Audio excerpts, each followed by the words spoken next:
नमस्कार, मी अजिंक्य भातंब्रेकर। तुम्ही पाहताय न्यूज 18 लोकमत आणि बुलेटिनची सुरुवात महत्त्वाच्या बातमीने आपण करणार आहोत। खासदार सुप्रिया सुळे यांनी मुख्यमंत्री उद्धव ठाकरे यांना पत्र लिहिलेलं आहे।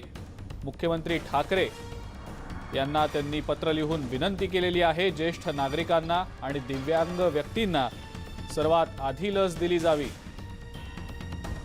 त्यांना त्याबाबत प्राधान्य दिलं जावं, असं सुप्रिया सुळे यांनी आपल्या पत्रामध्ये म्हटलेलं आहे।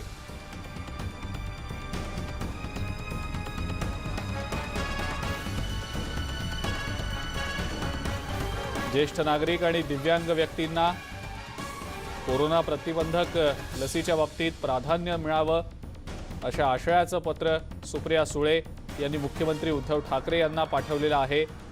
पत्राच्या माध्यमातून सुप्रिया सुळेंनी विनंती केलेली आहे, सध्या आरोग्य सेवक आणि कर्मचाऱ्यांना कोरोना प्रतिबंधक लस देण्याबाबतचं प्राधान्य दिलं जातंय आणि या पार्श्वभूमीवर ज्येष्ठ नागरिक आणि दिव्यांग व्यक्तींना देखील कोरोना प्रतिबंधक लस देण्यासाठी प्राधान्य दिला जावा, असं सुप्रिया सुळे यांनी या पत्रात विनंती करत म्हटलेलं आहे। सागर कुलकर्णी आपले प्रतिनिधी आपल्या सोबत आहेत सध्या फोन लाईनवरनं। सागर, सुप्रिया सुळे यांनी मुख्यमंत्र्यांना पत्र पाठवलेलं आहे, काय सांगता येईल त्याबद्दल? आता कोरोनावरील लस आहे ती डॉक्टर हॉस्पिटलमध्ये काम करणारी म्हणजे वॉर्ड बॉय असतील, नर्सेस असतील, तसंच सिक्युरिटी गार्ड यांना दिले जात आहे। पण त्या व्यतिरिक्त पुढच्या कालावधीमध्ये ज्या या लस आहेत त्या ज्येष्ठ नागरिक तसंच दिव्यांग जे आहेत त्यांना देण्यात यावी, याची मागणी सुप्रिया सुळे यांनी मुख्यमंत्र्यांकडे केलेली आहे। आता आज आरोग्य राजेश टोपे यांनी न्यूज 18 लोकमतशी बोलताना केंद्र सरकारने भविष्यामध्ये जे सिनियर सिटीजन्स आहेत आणि इतर अत्यावश्यक सेवेमध्ये सुद्धा जे काम करत आहेत कर्मचारी त्यांना देखील देण्यात यावं अशा स्वरूपाची मागणी केलेली आहे। एकूण पाहता पुढच्या कालावधीमध्ये पहिला फेज झाल्यानंतर दुसऱ्या टप्प्यामध्ये सिनियर सिटीजन आणि दिव्यांग यांचा कदाचित समावेश होण्याची शक्यता आहे आणि तशाच स्वरूपाची मागणी सुद्धा सुप्रिया सुळे यांनी मुख्यमंत्र्यांकडे केल्याचं दिसून येत आहे। बिलकुल सागर, धन्यवाद, सविस्तर माहिती आपण दिली त्याबद्दल। आणि यानंतरची पुढची बातमी बर्ड फ्लू संदर्भातली आहे। यवतमाळ जिल्ह्यामध्ये बर्ड फ्लूचा शिरकाव झाल्याचं आता समोर आलेलं आहे। तब्बल 2000 कोंबड्यांना बर्ड फ्लू झाल्याचं समोर आलं। या 2000 कोंबड्यांचा मृत्यू झालेला आहे। जिल्ह्यातल्या राजचांदनामधील पोल्ट्री फार्ममध्ये 2000 कोंबड्यांचा मृत्यू झालाय। या कोंबड्यांचे नमुने भोपाळमधल्या प्रयोगशाळेमध्ये चाचणीसाठी पाठवण्यात आलेले आहेत। या घटनेमुळे पोल्ट्री फार्म व्यावसायिकांमध्ये आता भीतीचं वातावरण पसरलंय।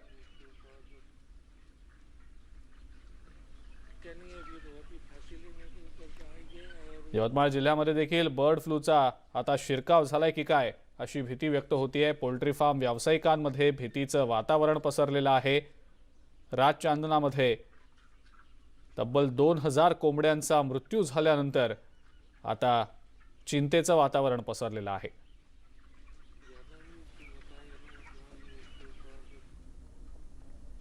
हे आमचा 10-12 वर्षापासून चालू आहे। याच्यात आमचा शेतीमध्ये एक जोडधंदा म्हणून हे चालू केलेलं आहे। त्याच्यामुळे आतापर्यंत आमचा काही नुकसान नाही झालेलं आहे, पण आता हे 3-4 दिवसानं कोंबड्यावर एकदम म्हणजे असं झालेलं आहे का पटोपट कोंबड्या मरायला लागली, तर त्यामुळे आपण साहेबाला जाऊन सांगितलेलं आहे। आजच्या या विज्ञानाच्या युगामध्ये देखील भोंदूगिरीचा कळस राज्यामध्ये बघायला मिळतो आहे। पाहूयात याच संदर्भातली बातमी।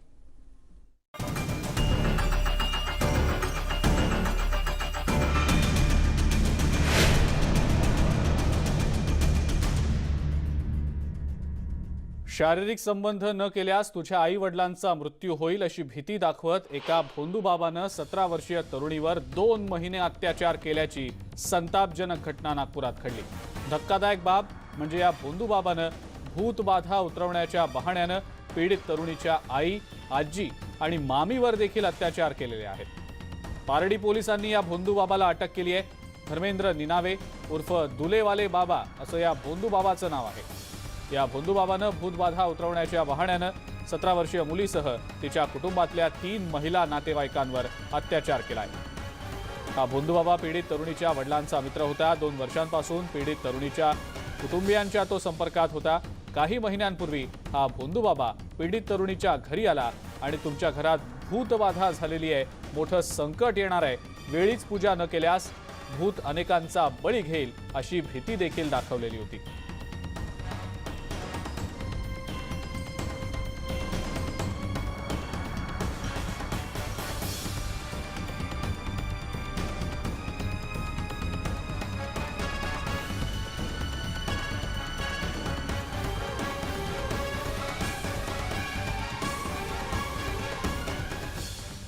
तो आरोपी आणि फिर्यादीचे वडील हे एकमेकाला ओळखायचे 2-3 वर्षापासून।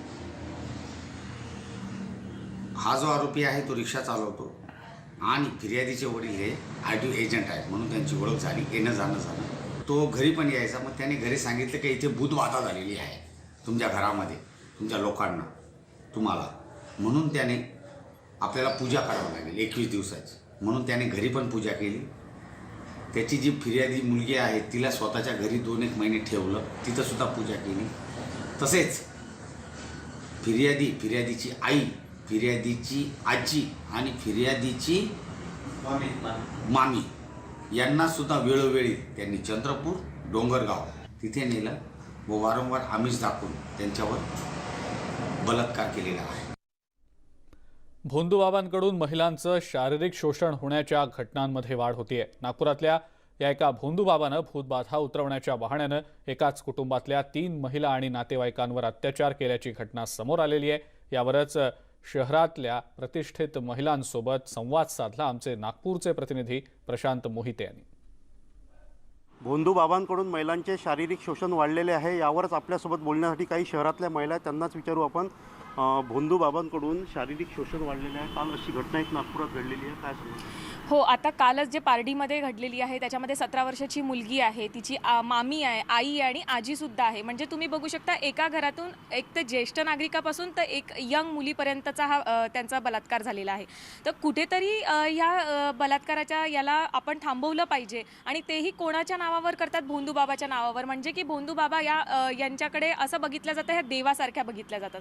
मला असं वाटतं का बा आपण अंधश्रद्धेला बळी पडतो आहे कुठेतरी, कारण 13 डिसेंबर मला आठवतं 13 डिसेंबर 2013ला हा जादूटोणाच्या विरोधात एक कायदा निघाला होता, कारण यावर नरेंद्र दाभोळकर यांनी अंधश्रद्धेवर मोहीम काढली होती आणि त्यांनी आयुष्यभर झटले होते याच्यावर।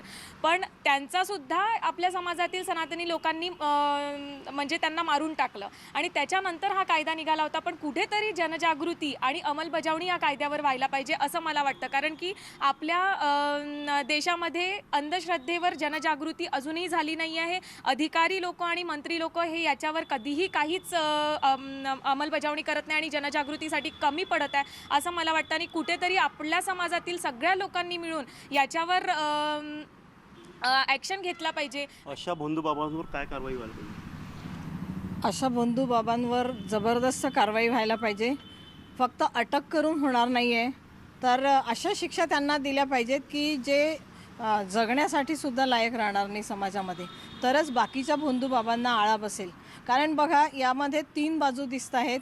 एक तर भोंदूबाबांकडून फसवणूक करणारे, म्हणजे भोंदूबाबा बनून फसवणूक करणारे।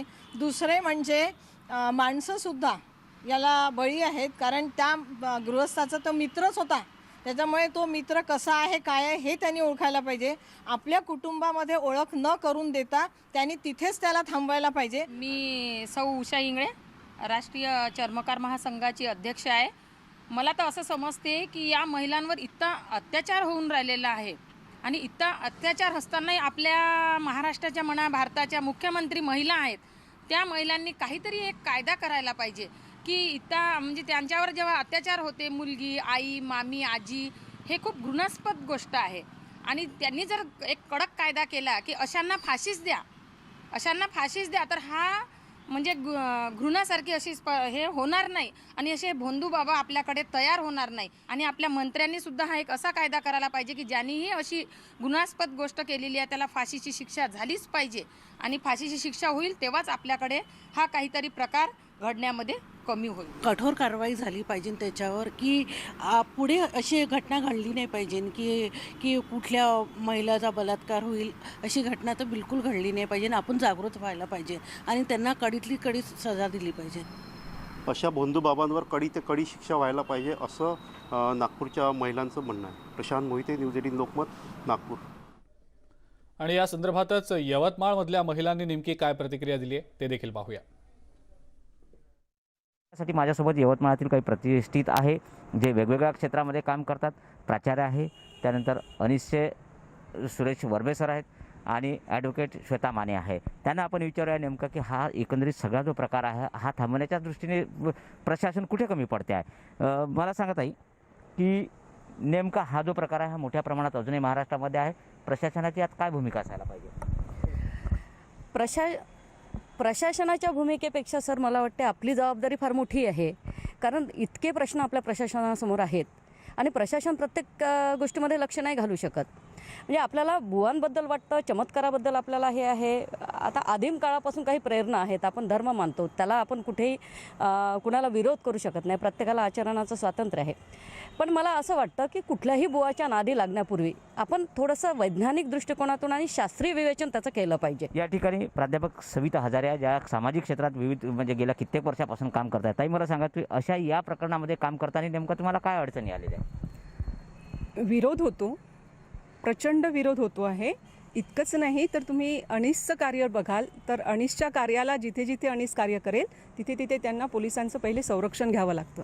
म्हणजे समाजाकडून विरोध होतो हे सिद्ध होतं. यामुळे मला हे सांगायचं आहे की प्रशासनाची भूमिका, जसा आता अंधश्रद्धा निर्मूलनाचा कायदा झालेला आहे त्यासाठी नरेंद्र दाभोळकर सरांना आपला प्राण गमवावा लागलेला आहे. म्हणजे आजही महाराष्ट्रामध्ये पुरोगामी विचार सर्वसामान्यांपर्यंत पोहोचवणारे दाभोळकर असतील, गोविंद पानसरे असतील, यांचा जर खून होतो आहे म्हणजे प्रशासनाला आणि त्यांची खुणी सापडत नाही आहे. याचा अर्थ की आजही प्रशासनाला कुठेतरी आपला महाराष्ट्र मागे न्यायचाच आहे. या अनिष्ट क्षेत्रात काम करत असताना एक गोष्ट लक्षात येते की बुवाबाबांना सत्ता आणि संपत्तीचं मोठ्या प्रमाणात वलय आहे.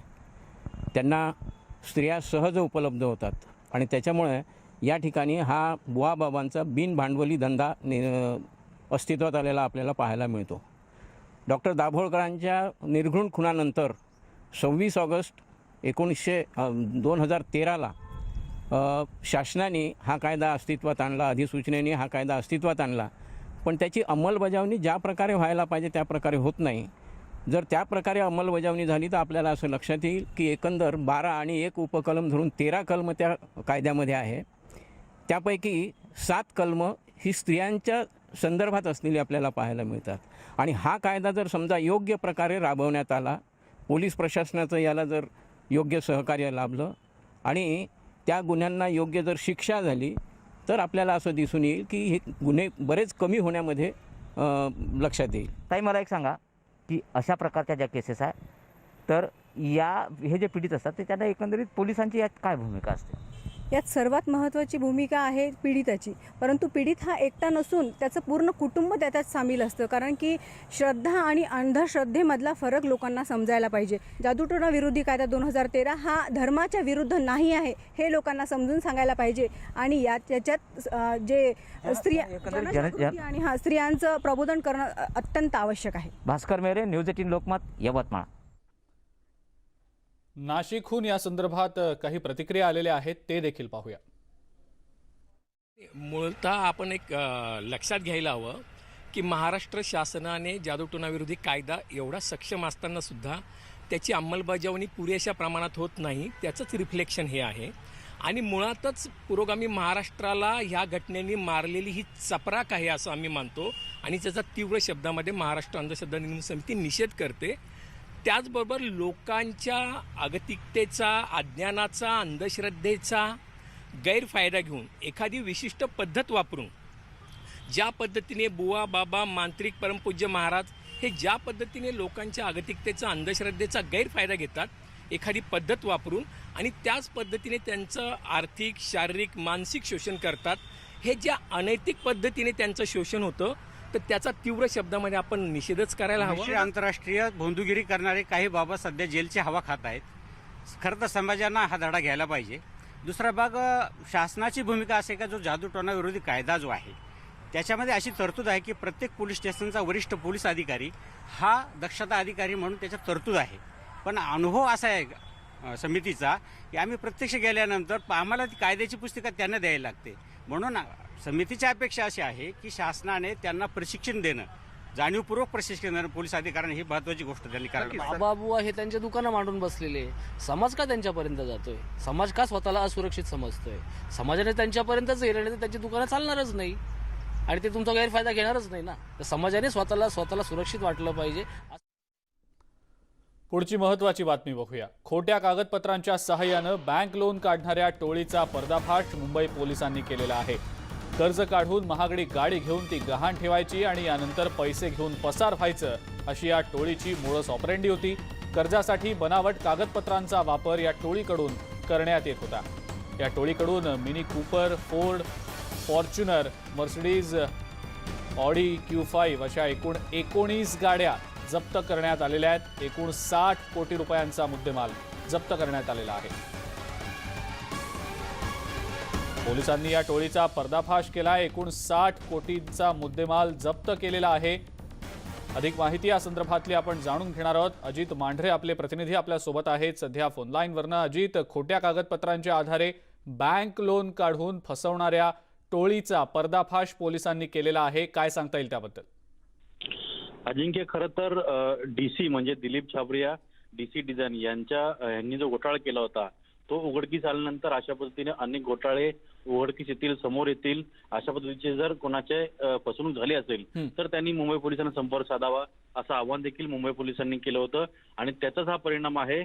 एका पद्धतीनं म्हणजे मोठ्या मोठ्या फायनान्स कंपन्या ज्या आहेत त्या कंपन्यांमध्ये काम केलेले बँकेचे एम्प्लॉई आहेत, म्हणजे ते एक्स एम्प्लॉई आहेत किंवा ऍट प्रेझेंट एम्प्लॉई आहेत, त्यांना लोन कशा पद्धतीने पास करून घ्यायचं किंवा व्हेरिफिकेशन कशा पद्धतीनं पास करून घ्यायचं या सगळ्या गोष्टींची माहिती होती. आणि त्या आधारे त्याचा एक फायदा घेऊन कोट्यावधी रुपयांच्या गाड्या ज्या आहेत त्या बनावट कागदपत्रांच्या सहाय्याने घ्यायच्या, त्या लोनवर दाखवायच्या. कागदपत्र पूर्णपणे बनावट होती. जे डॉक्युमेंट्स होते, जे कागदपत्र होती ते भलत्याच व्यक्तीचं असायचे, लोन भलत्याच व्यक्तीच्या नावावर असायचं आणि गाडी मात्र जी आहे ती यांच्याकडे असायची. अशा पद्धतीनं या संपूर्ण टोळीचं ही एक मोडस ऑपरेंडी होती. गाडी गहाण ठेवण्याच्या बहाणे देखील हे समज व्यक्तीला गाडी विकायचे आणि त्याच्याकडून पैसे घेतल्यानंतर पसार व्हायचे. पण ज्याने गाडी विकत घेतली त्याला नंतर जेव्हा चौकशी आली किंवा नंतर जेव्हा बँकेच्या नोटीस त्याला येतात तेव्हा स्पष्ट होतं की ही गाडी जी आहे ती ऑलरेडी लोनवरती घेतलेली गाडी आहे आणि ह्याचे लोनचे हप्ते आहेत ते थकलेले आहेत आणि आपल्याकडून ज्याने पैसे घेतलेले आहेत त्याला तो पैसा घेऊन पसार झालेला आहे. त्यामुळे गाडी घेणाऱ्यांची देखील मोठ्या प्रमाणात या ठिकाणी फसवणूक करण्यात आलेली आहे. मुंबई पोलिसांनी आवाहन केले नागरिकांना की अशा पद्धतीची जर कोणाची फसवणूक झाली असेल किंवा कमी किमतीमध्ये मला अर्जंटली लोन पाहिजे असं सांगून जर कोणी तुम्हाला गाडी विकत असेल तर ती गाडी विकत घेऊ नका, अशा पद्धतीचं आवाहन देखील मुंबई पोलिसांनी केलंय. बिलकुल अजित, धन्यवाद. सविस्तर माहिती आपण दिलीत त्याबद्दल. खोट्या कागदपत्रांच्या आधारे बँक लोन घेऊन गाड्या खरेदी करून त्या परस्पर विकणाऱ्या एका टोळीला आता पोलिसांनी अटक केलेली आहे. पुढची बातमी बघूया. अंमली पदार्थ तस्करी प्रकरणी NCBनं आणखी एक महत्त्वाची कारवाई केली आहे. अंमली पदार्थ तस्करी प्रकरणी अग्निशमन दलाच्या जवानाला अटक करण्यात आलेली आहे. मुंबईतल्या केंद्रीय अंमली पदार्थ विरोधी पथकानं डोंगरी इथं धाड टाकून 2 अंमली पदार्थ तस्करांना अटक केली आहे. या दोघांकडून MD हा अंमली पदार्थ जप्त करण्यात आलेला आहे. धक्कादायक बाब म्हणजे अटक करण्यात आलेल्या आरोपींपैकी एक आरोपी हा अग्निशमन दलाचा जवान आहे.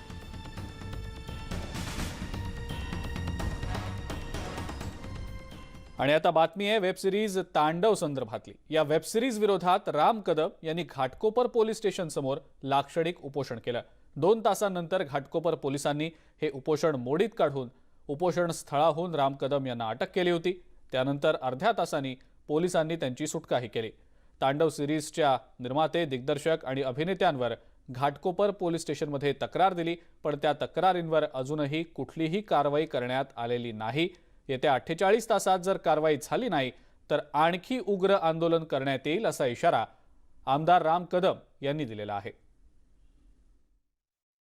ज्या लोकांनी आपल्या देवी देवतांचा अपमान केला, शिव्यांची लाखोली वाहिली, त्रिशूळ आणि डमरूचं विडंबन केलं, ते लोक एअर कंडिशन बंगल्यात आहेत आणि त्यांच्यासाठी आम्ही न्याय मागायला गेलो तर आम्हाला आणि आमच्यासोबत असलेल्या रामभक्तांना या महाराष्ट्र सरकारनं जेलमध्ये टाकलं, डिटेन केलं.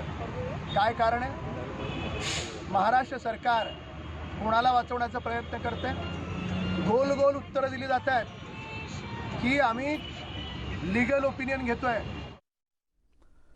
न्यूज 18 पहिल्यांदाच एक असा शो सादर करतंय ज्यामुळे तुम्हाला देशातल्या प्रतिभावान मुलांचा परिचय होणार आहे.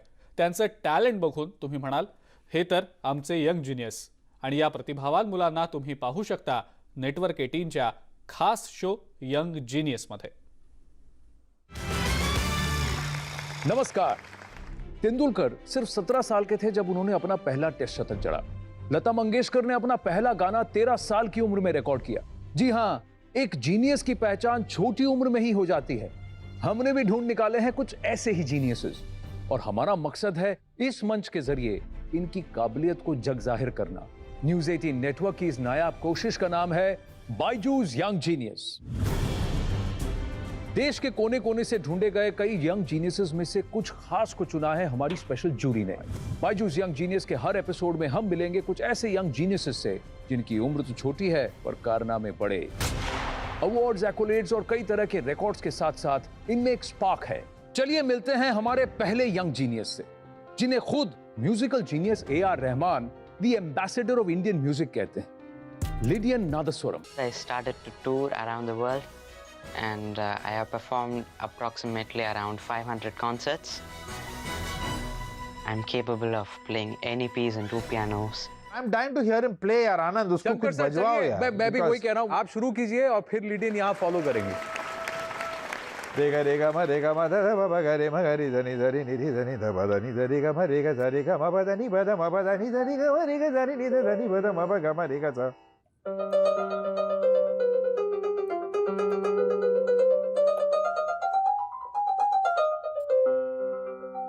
एक पियानो प्रोडिजी जिन्होंने 2019 में दुनिया के 195 देशों के कंटेस्टेंट्स को हराकर जीता द वर्ल्ड्स बेस्ट का title.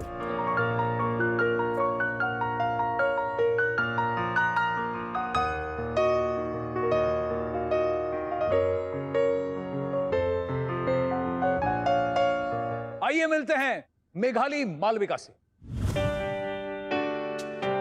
I'm Meghali Malvika Swai. I'm from Bhubaneswar and I'm 14 years old.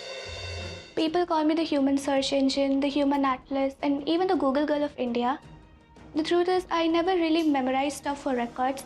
It's just that once I study them, it gets stored in my brain. सबसे पहला सवाल मैं आपसे पूछता हूँ, नॉर्वे का वो कौन सा गांव है जिसका दुनिया में सबसे छोटा नाम है? It's got the shortest name in the world. There's a village named A.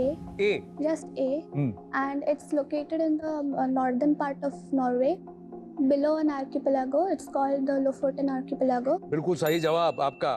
Radcliffe Line का जब जिक्र होता है, अगला सवाल, तो किन देशों का नाम आता है? Radcliffe Line is a line between India and Pakistan. It was during the partition time, India and Pakistan, that included Bangladesh. Correct. So that's the Radcliffe Line. बहुत बढ़िया. एक समुंदर है जिसका कोई तट नहीं. Which sea is that? Sargasso Sea, and it's in Atlantic Ocean. It's beside North America. Although it does not have any coast, but it's near North America, and it's in Atlantic Ocean. It's in Atlantic Ocean. Sargasso Sea. बिल्कुल सही जवाब.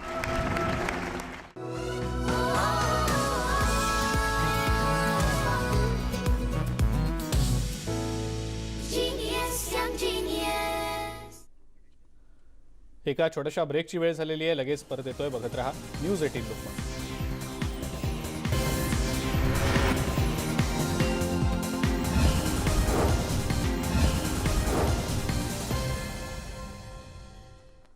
ब्रेकनंतर आपल्या सगळ्यांचं पुन्हा एकदा स्वागत. बेळगाव सीमा प्रश्नावर शिवसेनेचे नेते खासदार अरविंद सावंत यांच्याशी बातचीत केली आहे आमचे दिल्लीचे प्रतिनिधी प्रशांत लीला रामदास यांनी.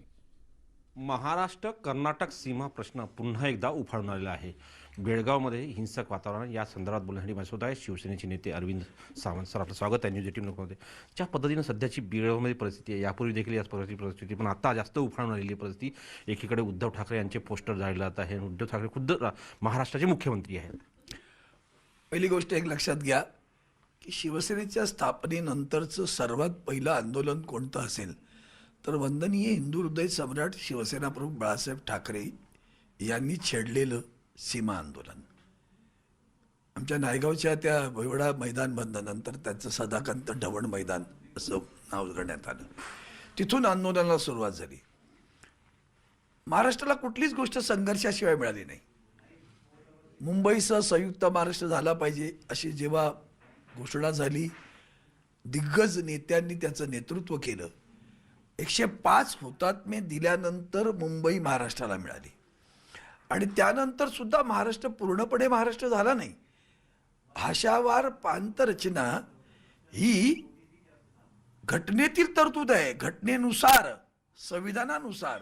आणि म्हणून बेळगाव, कारवार, निपाणी, भालकी, बिदरमधील सर्व मराठी भाषिक तेव्हापासून आजपर्यंत लढतायत की आम्हाला महाराष्ट्रात यायचं आहे. आणि तो मराठी भाषिकांचा बहुभाषिक प्रांत आहे. असं असताना सुद्धा जाणीवपूर्वक कर्नाटक सरकार आणि केंद्रातली सरकार कोणाची असू द्या, बऱ्याच वेळा दोन्ही सरकारं त्यांचीच असायची. हा तिथूनच्या मराठी माणसांवर निव्वळ ते मराठी आहेत म्हणून एवढा अत्याचार आजपर्यंत केला गेलेला आहे, त्याला सीमा नाही. म्हणजे मराठी शाळा कशा बंद पडाव्यात, मराठी भाषिकांवर कसा अत्याचार करता येईल. आणि तरीसुद्धा किती 60 वर्ष कायद्यानुसार तेथूनचा मराठी माणूस लढतोय. त्याची एक केस माननीय सर्वोच्च न्यायालयामध्ये आहे. त्या सर्वोच्च न्यायालयामध्ये गेली 60 वर्ष लढताना सुद्धा त्यांना न्याय मिळत नाही. हा सुद्धा माझ्या दृष्टीनं संविधानाचा अपमान आहे, घटनेचा अपमान आहे. बाबासाहेब आंबेडकर ती न्यायासाठी केली ना, घटना काय होती, न्यायासाठी आहे ना ती. मग ते न्याय तिथं सुद्धा त्याला दिला जात नाही. माननीय सर्वोच्च न्यायालय माझं कळकळीचं आव्हान एवढ्यासाठीच आहे, कोण कुठली माणसं येतात त्यांच्यासाठी रविवारी सर्वोच्च न्यायालय उघडलं जातं. हा काय ह्या न्यायाची आहे, हा संविधानाचा अपमान नाही. आणि कुठलीही न्यायिक प्रक्रिया किंवा त्याची प्रोसेस की त्याच्या पायऱ्या न करता डायरेक्ट येणं सुप्रीम कोर्टात, त्यांना वेळ आहे. आणि जे कायदेशीररित्या लढतायत 60 वर्ष, त्यांना न्याय द्यायला वेळ नाही, हे त्यांनाही भूषणावं नाही, एवढं लक्षात ठेवा. नवी दिल्लीहून जर्नलिस्ट राजन सक्सेनासह प्रशांत रामदास, न्यूज 18 लोकमत. ग्रामपंचायत निवडणुकीतल्या निकालावरून भाजपा आणि विरोधकांमध्ये सध्या दावे प्रतिदावे सुरू झालेले आहेत. भाजपचे प्रवक्ते केशव उपाध्ये यांनी नेमका काय दावा केलाय पाहूया. की भारतीय जनता पार्टी म्हणून मी कालपासून तुम्हाला ग्रामपंचायत निहाय मी एक ग्रामपंचायतीचे कालच्या पत्रकार परिषदेत तुम्हाला लक्षात असेल की एक ग्रामपंचायतचे आकडे वाचून दाखवले. आणि त्याच्यामुळे प्रत्येक ग्राम म्हणजे इतके तर आणि तुमची जर तयारी असेल तर 14,000 ज्या ग्रामपंचायतीचा निकाल लागला त्या सगळ्या ग्रामपंचायतीचा आकडेवारी आमच्याकडे आहे. ते किती सदस्य निवडून आले त्याची तयारी आमची आहे. असं आहे की काँग्रेस राष्ट्रवादीचं हे नेहमीचं धोरण आहे की नुसतेच आपले वेग आरोप करत सुटायचं. त्या अनुसरून त्यांनी ते केले असतील. आम्ही नेहमीच आकडेवारीशी बोलतो, वस्तुस्थितीवरती बोलतो. ही वस्तुस्थिती. गडचिरोली जिल्ह्यात पहिल्या टप्प्यात ग्रामपंचायतीसाठी सुरक्षित निवडणूक पार पडली असली तरी सुरक्षा यंत्रणेची खरी कसोटी उद्या लागणार आहे. दुसऱ्या टप्प्यात 150 ग्रामपंचायतींसाठी 486 मतदान केंद्रांवर मतदान होणार आहे. अतिसंवेदनशील भागातल्या जंगलांमधून एक्सक्लुझिव्ह आढावा घेतला आमचे प्रतिनिधी महेश तिवारी यांनी. गडचिरोली जिल्ह्यात पहिल्या टप्प्यातला ग्रामपंचायत निवडणूक सुरक्षित पार पडली असली तरी खऱ्या अर्थानं पोलिसांसमोर मोठं आव्हान आहे दुसऱ्या टप्प्यातलं मतदान सुरक्षित पार पाडणे. कारण हा जो भाग आहे हा माओवाद्यांचा सर्वाधिक कारवाई असलेला भाग आहे, जिथं आत्तापर्यंत सर्वाधिक हिंसक घटना घडलेल्या आहे. ब्राह्मरागड, एटापल्ली, अहेरी असेल या भागात आज बघू शकतो आपण मतदान पथकांचा हा पायी प्रवास सुरू झालेला आहे. सुरक्षा दलांचे जवान आहेत आणि हे जवान पूर्णपणे आता कोम्बिंग ऑपरेशन त्यांनी या एरियाचं पूर्ण केलं होतं आणि आता हे जवान पायी मतदान पथकांना घेऊन निघालेले आहेत. बेस कॅम्पावर काल मतदान पथकं हेलिकॉप्टरनं पोहोचली होती आणि आज हा मतदान पथकाचा प्रवास किती कठीण आहे आपण बघू शकतो. घनदाट जंगल आहे, पहाडे आहेत, पहाडावर असं चढून हे लोक जात आहेत. हे जे मतदान केंद्र आहे हे तब्बल 10 ते 12 किलोमीटर दूर आहे आणि त्या ठिकाणी किती जीव धोक्यात घालून या लोकांना अशा पद्धतीचा हा प्रवास करावा लागत आहे. लोकशाहीचं हे खूप मोठा लोकशाहीचा जो मोठा आधारस्तंभ पहिला पाया जो म्हटला जातो ग्रामपंचायत, ती निवडणूक सुरक्षित पार पाडण्यासाठी सुरक्षा दलाचे जवान आणि त्यासोबतच हे प्रशासनाचे जे जवान आहेत हे पूर्णपणे आता आपल्या तयारीला निघालेले आहेत. आणि भामरागड, एटापल्ली तालुक्यात तर अनेक मतदान केंद्र असे आहेत ते 10 ते 20 किलोमीटर दूर आहेत. त्या ठिकाणी मतदान पथकांना बेस कॅम्पपासून 10 ते 20 किलोमीटरचा हा 15 किलोमीटरपर्यंतचा काही ठिकाणी प्रवास अशा पद्धतीनं करावा लागत आहे. आणि आज त्या ठिकाणी पोहोचल्यानंतर उद्या सकाळी मतदान होईल. मतदान झाल्यानंतर परत अशाच पद्धतीनं प्रवास करून या सगळ्यांना पोहोचावं लागेल. या भागात गडचिरोली पोलिसांनी सर्वाधिक अतिसुरक्षितता घेतली आहे. कारण एटापल्ली भामरागड हे 2 तालुके सर्वाधिक संवेदनशील आहेत, अतिसंवेदनशील आहेत, जिथं माओवाद्यांच्या आतापर्यंत अनेक मोठे हल्ले झालेले आहेत. त्यामुळे इथं पूर्णपणे पोलिसांनी सतर्कतेनं या ठिकाणी नियोजनबद्धपणे व्यूहरचना केलेली आहे. छत्तीसगडची सीमा आहे, मोठ्या प्रमाणात माओवाद्यांची घुसखोरी होऊ शकते, काही माओवाद्यांचे दलम सुद्धा आलेले आहेत अशी एक सूत्रांची माहिती आहे. त्यामुळे पोलिसांनी कुठल्याही पद्धतीनं रिस्क न घेता आपली नियोजनबद्ध पद्धतीने रणनीती आखलेली आहे आणि या मतदान पथकांना सुरक्षित पोहोचवणे आणि निवडणूक सुरक्षित पार पाडणे, मतदान केंद्रांची सुद्धा कडक सुरक्षा व्यवस्था करण्यात आलेली आहे आणि ही निवडणूक आता सुरक्षित कशी पार पडते हे आपल्याला पाहावं लागेल. महेश तिवारी, न्यूज 18 लोकमत, गडचिरोली. एकीकडे देशासह राज्याची कोरोना मुक्तीकडे वाटचाल सुरू झालेली असताना दुसरीकडे मात्र मनमाड शहरात कोरोनानं पुन्हा एकदा डोकं वर काढलंय. एकाच दिवसात कोरोनाचे 11 नवे रुग्ण आढळल्यामुळे आता खळबळ माजली आहे. नागरिकांसोबतच प्रशासनातही चिंतेचं वातावरण आहे. शहरात आतापर्यंत 1004 नागरिकांना कोरोनाची लागण झाली होती. त्यापैकी 42 रुग्णांचा कोरोनानं बळी घेतलाय. सध्या 34 ऍक्टिव्ह रुग्ण असून त्यांच्यावर उपचार केले जात आहेत. अधिक माहिती या संदर्भातली आपण जाणून घेणार आहोत. आपल्यासोबत आपले प्रतिनिधी बब्बू शेख आहेत सध्या फोन लाईनवरनं. बब्बू शेख, आपण बघतो आहोत मनमाडमध्ये पुन्हा एकदा कोरोनाची भीती सध्या दिसतीये. एकाच दिवसात 11 कोरोना बाधित आढळल्यानं खळबळ माजली आहे. काय सांगता येईल त्याबद्दल? खरं तर गेल्या काही दिवसापासून नांदगाव असो किंवा मनमाड असो, इथे कोरोनाचे अधूनमधून 1-2 रुग्ण आढळून येत होते. मात्र आता चक्क 11 रुग्ण आढळून आले. एकीकडे वॅक्सिन आलेली असताना लोकांना मोठा दिलासा मिळालेला आहे आणि मालेगाव सारखा कोरोना हॉटस्पॉट असलेला तिथे कोरोना रुग्ण आढळून येत नाही. मात्र मनमाड शहरात अचानक एकाच दिवसात 11 रुग्ण आढळून आलेले आहेत. त्याच्यामुळे नागरिकांमध्ये भीती पसरलेली आहे आणि विशेष म्हणजे आरोग्य विभाग असो, पालिका प्रशासन असो, पाहिजे तेवढं लक्ष दिलं जात नाही असा नागरिकांचा आरोप आहे. आता ज्या क्षेत्रात रुग्ण आढळून आले तिथे प्रतिबंधित क्षेत्र करणं गरजेचं आहे. मात्र अद्यापपर्यंत पालिका प्रशासनातर्फे तिथे प्रतिबंधित क्षेत्र घोषित करण्यात आलेलं नाहीये. त्याच्यामुळे नागरिकांमध्ये भीती आहे. आणि विशेष म्हणजे आता जे ऍक्टिव्ह रुग्ण आहे ते त्यांच्यावर उपचार केला जाते आणि आणखी रुग्ण वाढणार की काय अशी भीतीही व्यक्त केली जाते. बिलकुल बब्बू शेख, धन्यवाद आपण ही जी सविस्तर माहिती दिली त्याबद्दल. पुढची बातमी बघूया. मुंबईच्या महापौर किशोरी पेडणेकर यांनी कृष्णकुंजवर जात राज ठाकरेंची भेट घेतली. तसंच विरोधी पक्षनेते देवेंद्र फडणवीस यांचीही त्यांनी भेट घेत बाळासाहेब ठाकरे यांच्या जयंतीनिमित्त 23 तारखेला होणाऱ्या कार्यक्रमाचं निमंत्रण दिलं. यावेळेला महापौरांनी राज ठाकरेंसोबत 10 मिनिटं चर्चा केली. यावेळी राज ठाकरेंनी जुन्या आठवणींना उजाळा दिल्याचं महापौर म्हणाल्या. तसंच त्यांनी निमंत्रण स्वीकारत कार्यक्रमाला येणार असल्याचा शब्द दिल्याचंही महापौर किशोरी पेडणेकर यांनी सांगितलेलं आहे. पण घरी आलेल्या पाहुण्यांचं, ह्या ठाकरे कुटुंबियांची जी परंपरा आहे ती मला इथे दिसली. स्वतः साहेबांनी आम्हाला समोर आली, चहा वगैरे दिला, गप्पा मारल्या, काही बाळासाहेबांच्या आठवणीतले किस्से सांगितल्यानंतर जे हसायला यायला पाहिजे तसंच झालं. त्यामुळे उलट आमचाही मूड आता चांगला झाला. नाही, मला सांगा की राज ठाकरे यांनी आणखी काय काय म्हणाले? त्यांनी कार्यक्रमाला येण्याचं आश्वासन दिलं का? हो, कार्यक्रमाला येणार आहेत ते, कारण त्यांनी टायमिंग विचारून घेतलं कितीला चालू होईल, कार्यक्रमाची रूपरेषा कशी असेल तेही विचारलंय आणि बरेच बाळासाहेबांचे, उद्धवजींचे जुने किस्से चांगले सांगितले त्यांनी. त्यामुळे आमचे 10 मिनिटं 12 मिनिटं खूप छान गेली. त्या व्यतिरिक्त इतर काही राजकीय मुद्द्यांवर चर्चा? नाही, अजिबात नाही. धन्यवाद. तर या होत्या मुंबईच्या महापौर, ज्या या ठिकाणी राज ठाकरे यांना 23 जानेवारीचा जो कार्यक्रम आहे बाळासाहेब ठाकरे यांच्या पुतळ्याच्या अनावरणाचा, त्याची पत्रिका देण्यासाठी आलेला होता. राजकीय क्षेत्रात नक्कीच सगळ्यांच्या भुवया उंचावल्या असतील, परंतु इथं मात्र आपण पाहतोय की त्यांनी सांगितलं की ही भेट अतिशय उत्तम झाली. सोबतच राज ठाकरे यांनी त्यांना येण्याचं आश्वासन सुद्धा दिलेलं आहे. म्हणजे सुमेश गोविलकरचा, प्रणाली कापसे, न्यूज 18 लोकमत, मुंबई. शिवसेना प्रमुख बाळासाहेब ठाकरे यांचा पुतळा दक्षिण मुंबईत बसवला गेलाय. छत्रपती शिवाजी महाराज वस्तू संग्रहालय समोर असलेल्या चौकात हा पुतळा उभारण्यात आलेला आहे. बाळासाहेब ठाकरे यांच्या जयंतीच्या दिवशी म्हणजेच येत्या 23 जानेवारीला मुख्यमंत्री उद्धव ठाकरे यांच्या हस्ते त्याचं अनावरण केलं जाणार आहे. महाविकास आघाडीतले मोठे नेते उपस्थित राहण्याची शक्यता वर्तवण्यात येते. 2015ला या प्रस्तावाला पालिकेच्या सभागृहात मंजुरी देण्यात आलेली होती आणि त्यानंतर जोगेश्वरी इथल्या मातोश्री क्लबच्या मैदानात हा पुतळा शिल्पकार शशिकांत वडके यांनी तयार केला होता। याच भागातून आढावा घेतला आमच्या प्रतिनिधी प्रणाली कापसे यांनी।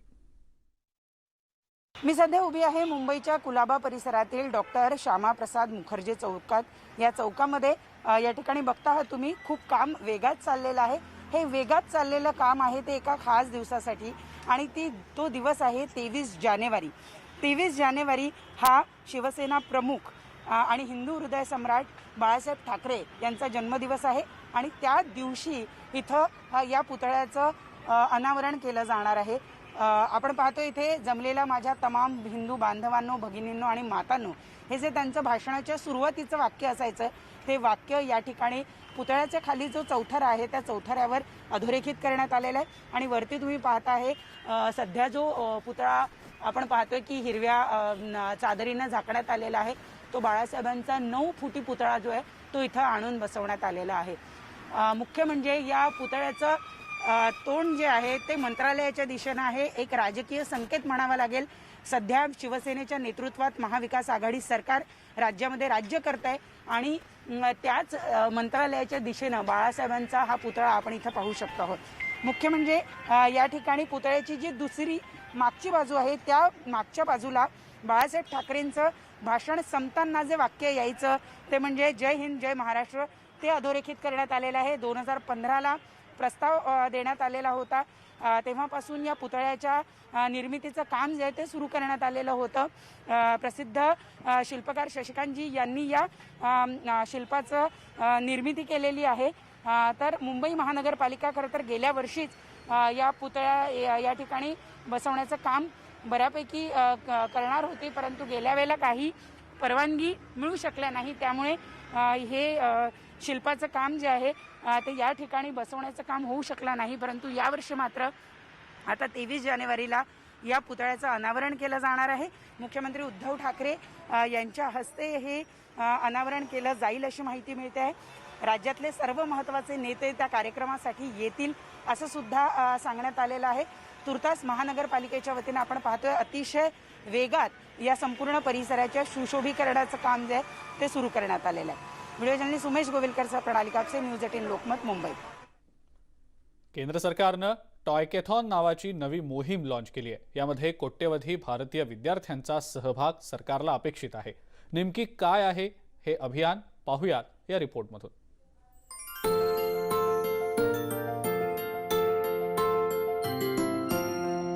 खेळणी म्हणजे चिमुकल्यांचा जीव की प्राण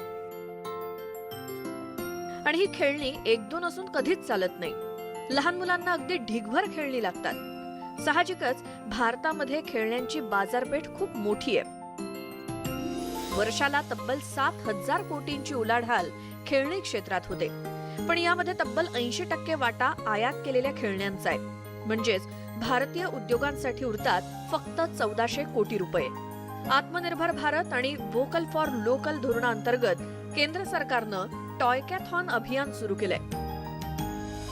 यामध्ये विद्यार्थ्यांनी नवनव्या खेळण्यांची संकल्पना किंवा डिझाईन्स पाठवायची आहेत। ती जर व्यावहारिक किंवा तांत्रिकरित्या शक्य असतील तर आपले भारतीय खेळणी उद्योजक त्याची निर्मिती करतील आणि डिझाईनचं योग्य ते क्रेडिट त्या विद्यार्थ्याला किंवा विद्यार्थिनीला दिलं जाईल। ऑगस्ट महिन्यात पंतप्रधान मोदींनी मन की बात मध्ये याबाबत चर्चा केली होती। मैं अपने स्टार्टअप मित्रों को, हमारे नए उद्यमियों से कहता हूँ, टीम अप फॉर टॉयज। आइए मिलकर खिलौने बनाएं। अब सभी के लिए लोकल खिलौनों के लिए वोकल होने का समय है। आइए हम अपने युवाओं के लिए कुछ नए प्रकार के अच्छी क्वालिटी वाले खिलौने बनाते हैं। यासाठी अर्ज पाठवण्याची शेवटची तारीख आहे 20 जानेवारी। यामध्ये 3 स्तर आहेत, ज्युनियर, सिनियर आणि स्टार्टअप। अर्जामध्ये तुम्हाला लागू होणारा स्तर व्यवस्थित नमूद करणं अपेक्षित आहे। बुलेटिनमध्ये वेळ झाली आणखीन एका ब्रेकची, लगेच परत येतोय, बघत रहा न्यूज 18 लोकमत।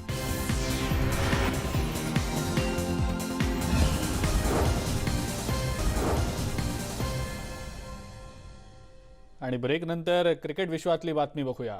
ब्रिस्बेनच्या गॅबाच्या मैदानावरील टीम इंडियानं ऐतिहासिक असा विजय मिळवलेला आहे। चेतेश्वर पुजारानं केलेल्या 56 रन्स, शुभमन गिलनं केलेल्या 91 रन्स, तर मॅन ऑफ द मॅच ठरलेल्या ऋषभ पंतनं 89 रन्सची तुफानी खेळी करत भारताकडे विजय खेचून आणला.